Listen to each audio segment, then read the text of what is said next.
to Kyrgyzstan, a beautiful country that is also known as Switzerland of Central Asia. I went to Kyrgyzstan for 2.5 weeks this summers and I was totally mind blown by the beauty, the nature and the unexplored rugged side of this part of Central Asia. Hi, I'm Swati and in this video I will share why Kyrgyzstan should be on your list and everything you need to know while planning your trip.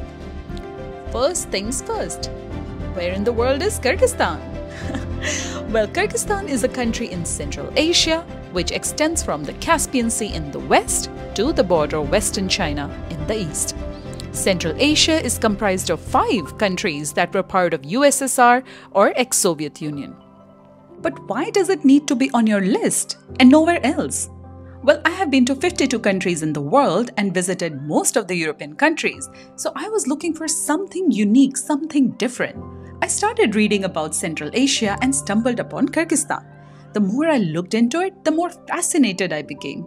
So I decided to go and see it for myself.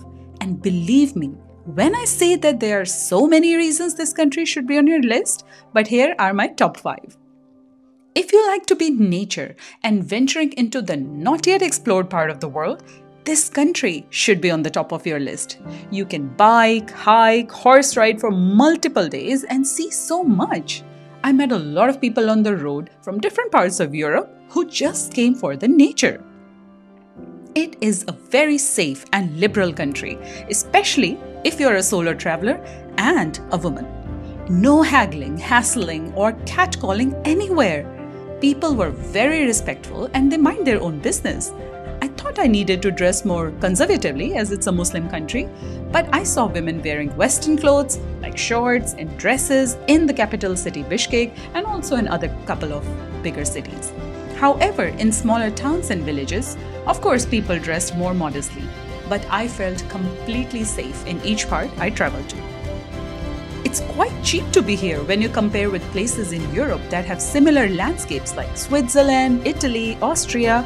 And if you're with a group of people, it becomes a lot more cheaper to travel, like sharing a car, expenses for places to stay and food. Not many tourists. While a lot of places in Europe are saying no to tourists, Kyrgyz people are so welcoming, and imagine having all these beautiful places to yourself and not queuing anywhere. It is a heaven for non-vegetarians. I had such nice time even though I was a vegetarian, and I had the tastiest watermelons, cherries, melons and fruits and some dishes that were only catering to me. But if you're a non-vegetarian, well, you will not be disappointed. I can promise you that much. The fastest way to get here from any part of the world is by flying into the capital city, Bishkek. I flew from Copenhagen via Istanbul on Turkish Airlines, and I must say that was a really comfortable flight. I also took advantage of the Tour Istanbul service offered by Turkish Airlines, which means you are eligible for a complimentary tour of the city if you're flying on Turkish Airlines and your layover time is between 6 and 24 hours. For more information, you can directly visit their website. The flight time from Copenhagen to Istanbul was quite short, just 3 hours 15 minutes. And after a layover of 9 hours 30 minutes, during which I went for a city tour, I took my next flight to Bishkek, approximately 5 hours 10 minutes. It was an overnight flight and I've had a long day. So I slept nice and easy and woke up refreshed the next day when we arrived at Bishkek in the morning. Bishkek airport is quite small, so I quickly got my luggage and proceeded to the immigration counters. Being an EU citizen, it was quite a straightforward process. It's visa on arrival for EU citizens, so they just asked me, why am I here, how long will I stay for, and just stamped my passport.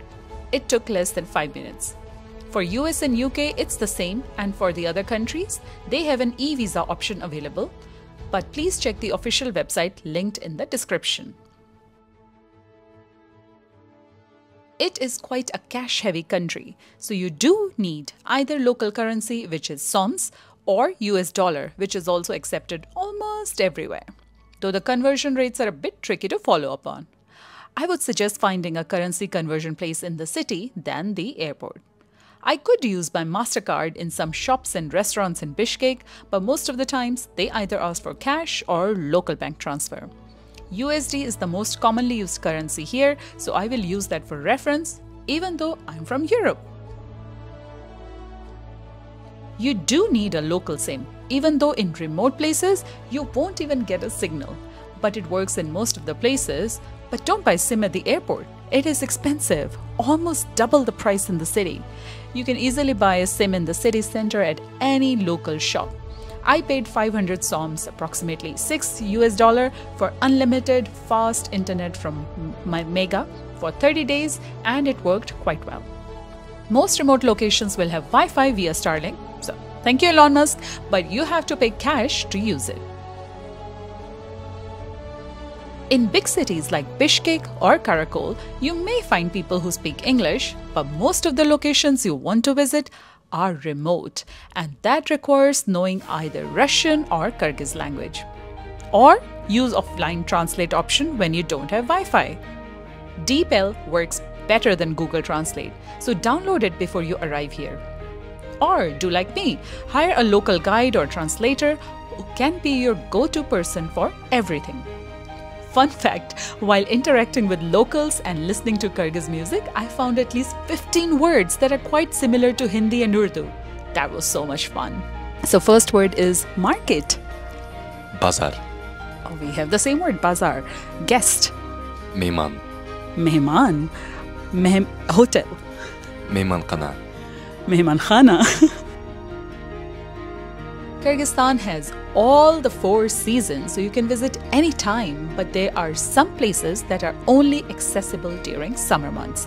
That's why I decided to go during July, so I could hike and visit all those places, especially Kelsu and Sonkol. Well, the roads in cities are good, but when you go to mountains, which makes 93% of this country, roads are pretty non-existent. So you will find dirt roads, muddy paths, non-paved road, and places you wouldn't imagine driving yourself if you're not used to that kind of terrain.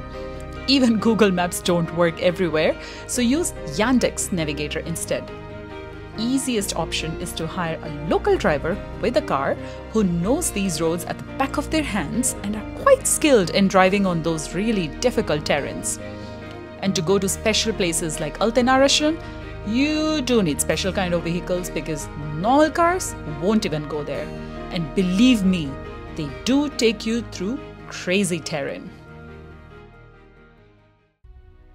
Like I mentioned before, this country is 93% mountain. So it is heaven for people who love mountains, rivers, waterfalls, hiking, horse riding, camping, and just being in the nature. The landscapes are really different in each part of Kyrgyzstan, so you do want more time to explore different areas. The answer depends what you want to do. I spent 2.5 weeks here and saw almost 60% of the country, but a lot of time was spent in traveling and not staying in one place for too long. So if you want to see a lot, then I would say at least 2 weeks, but you can also see the major sites in 10 to 12 days, but beware, it will be a jam-packed schedule. It is a heaven for non-vegetarians. You can enjoy a lot of local dishes like pulav, barsh marmak and samsa, but for me being a vegetarian, it was quite hard. But I was able to find some vegetarian options like soup with veggies and noodles, fried veggies with rice, and samsa with cheese and potatoes inside. Thankfully, I also eat eggs, so that saved the day. Breakfast was mostly eggs, fried, omelette, boiled, plus porridge made with either rice or wheat in hot milk, which kind of reminded me of our Indian kheer and dalia. And each meal, you will always get local bread with blueberry jam, honey, biscuits, chocolates, and tea. They love drinking black tea at any time of the day, and doesn't matter how hot is it outside. I must say, out of all the 52 countries I have visited, this is one country who loves their tea even more than India.